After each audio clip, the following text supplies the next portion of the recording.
All right, here we are back again finally. Been a few months, obviously. Just want to I installed, put in a new transmission. My old one was slipping in my performance tune. Not a really super high performance tune, but it was still starting to slip when I go to pass somebody on the highway and that sort, kick it down a little bit, and it decided to slip on me at the most inopportune time. So I did that. I wanted to video it, but things get rolling and I didn't stop, and it took me about 9 to 10 hours to do it, but still got her done in a day, and it's been going good. Drove about a week now, one short trip with it, and it's going pretty good. But originally I had a PPE deep pan on. I know I've got some shadows going here, but I had a PPE deep pan on before, but being that the new transmission came with new filter, new stock, nice painted up stock trans pan and all that sort, I figured I'd run the stock setup for the break-in period, about 1,000 miles or so, maybe a little bit more. And that all varies on who you ask what a break-in for a transmission is. But anyway, I got my transmission from Duramax Tuner. Really happy with the condition of it, setup, ease of installation, that sort, and whatnot. The support that I got from them for helping me get what I wanted. Didn't need anything more, that sort of thing. But anyway, along with that, I had I've got a pillar gauge set with my Temp in it, so I could see the actual numbers of temperature vice the stock gauge in the truck that just jumps from 100 a mark that's maybe 150 and then up to 200. I always like to know exactly, where the temperature is going. Plus, it doesn't fluctuate. The stock gauge doesn't fluctuate like the temperature actually fluctuates. It kind of averages. But with that being that I don't have the PPE deep pan on with the temp sensor in it, the stock pan obviously doesn't come with that. Glow shift, again, sorry about the shadows, but Glow shift has a bunch of adapters. Little adapter here for the temp sensor to put in there. So that's what I was going to do today. I'm going to take the temp sensor out of the PPE deep pan. I'll show you on the transmission that goes into the pressure port right next to the spin-on filter, external spin-on filter. There's a pressure port right there that they put this into. I'm skeptical on just how much temperature this thing's actually going to read a fluid, because in the pan, that sensor actually touches into the fluid. On this, the sensor is up into here, and then this screws into the transmission. So heat transfer, fluid temperature, we'll see, but that's the whole point of this. I plan on getting the temperature from the stock pan. I do know that I warm up a lot quicker than I did with this deep pan on. Hold on, got a jet flying over here. But I do know that with the stock pan on, got 4.5 less quarts in the pan. The transmission definitely warms up a lot quicker than it did before with the deep pan. So that's what I'm going to do. I'm going to put this guy in, run it for a bit, like that break-in period, 1,000 miles or so, and see what the temperatures read, and then I'll put the deep pan on, leave this sensor in the pressure port, and see just how much, what the temperatures do. I know the transmission fluctuates, has a stuff in there to regulate its own temperatures, but I want to see, just what the deep pan will do for temperatures in the transmission. If it will take longer to warm up or stay cooler longer, that sort of thing. But anyway, that's what we're going to do. Let's go ahead and get this one out of the deep pan.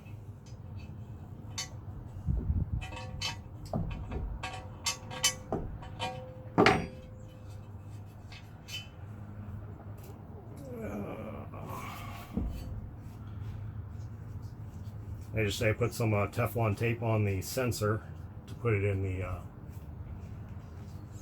adapter here, and then there's a O-ring down there that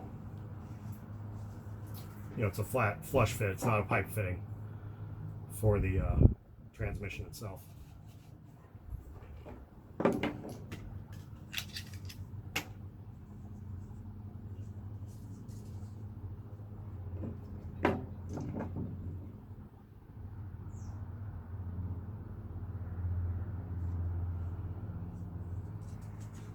Gotta wrap your Teflon the proper way. Righty tighty, lefty loosey. Otherwise, you're just, when you tighten it up, you're just backtracking over the reverse wrap on your Teflon, and it just backs itself, you know, and undoes itself.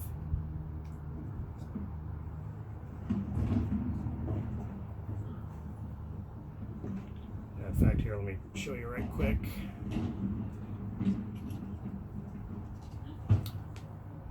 Sensor adapter. You can see that's you know, fluid will come through. There's a hole. It's a through hole.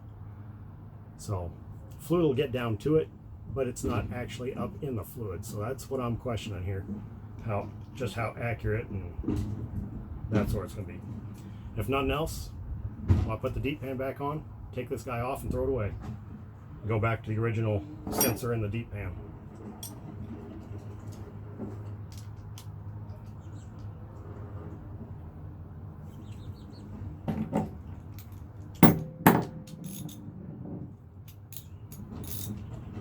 Snug it up a bit. I don't want to go too tight.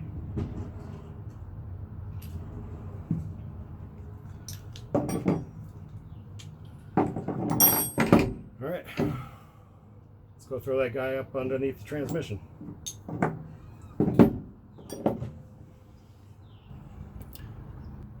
All right, let's see here. Got a little glare, but that's all right. Right here, this bolt is a pressure port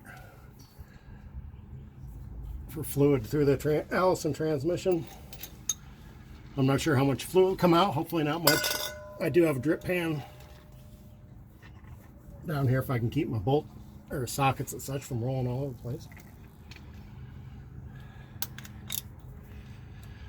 We'll take that guy out.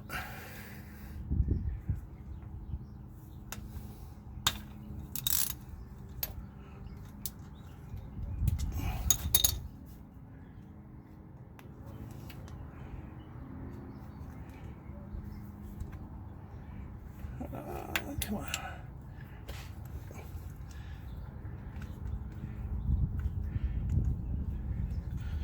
No. A little stiff going. Just try not to lose too much if it does lose fluid. Well, I'll lose as much as it wants to lose, but every time you pull a plug or something, you expect it all to come pissing out. Well, that's not bad at all. There's the plug. Short little guy. So let's go ahead and put this guy back up here.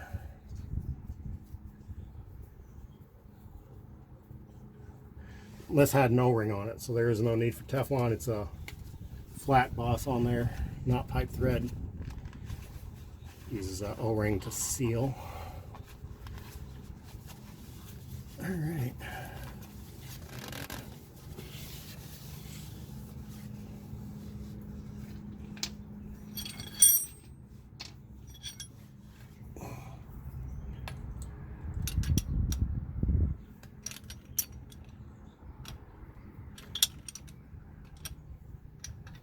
Down here, bottom's out.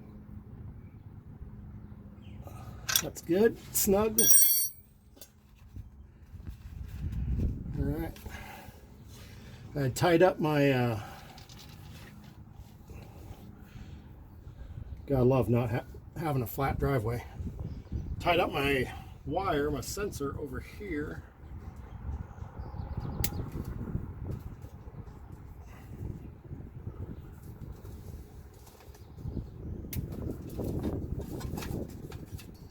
May have to redo a couple zip ties. It's all right.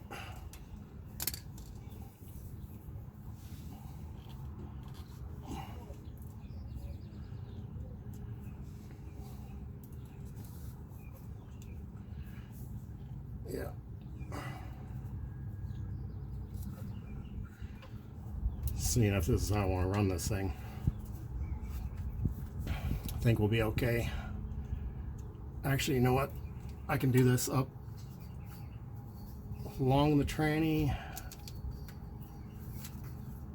Keep it flush with the tranny and away from the front drive shaft here. We'll be good with that right there.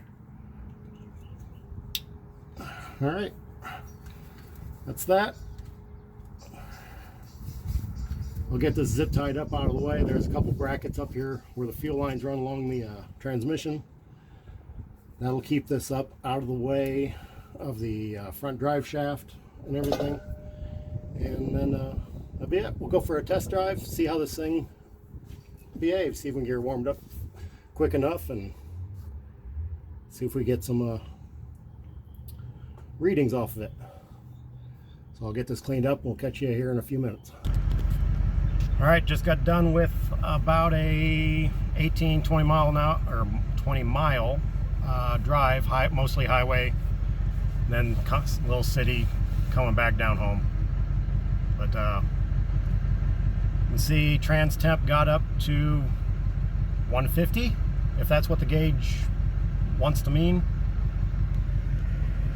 The Temp now, granted, I've been sitting here just a minute or so, but it just jumped up to 140. But normal going down the highway as it was warming up, I was running just under 150 according to probably about 140, 145 according to the truck gauge. And the aftermarket gauge up here on the pillar was only running about 110, 115 at most. And that's doing 65, 70 miles an hour down the highway. And outside temp right now is saying 67. So, yeah, there you go. Like I said, now, once you get into city and start doing a little bit more stop and go, I only had one stoplight and then a couple side streets I had to turn on, you know, slow down, speed up on the side streets, turning corners. But for the most part though, like I said, running down the highway, while this was just under 150, the other gauge was about 115, 110. So we'll see. Temperature's rising now that I'm sitting still, of course, sitting in park here. But that's it. So far so good, no leaks. Already checked that. And yeah, we'll see. Thanks for watching. If you got any questions, let me know. I not real good at follow-up videos, as you may have noticed on the 6-speed conversion, but I'll definitely answer any question you guys got in the comments. So we'll see y'all later. Thank you very much for watching.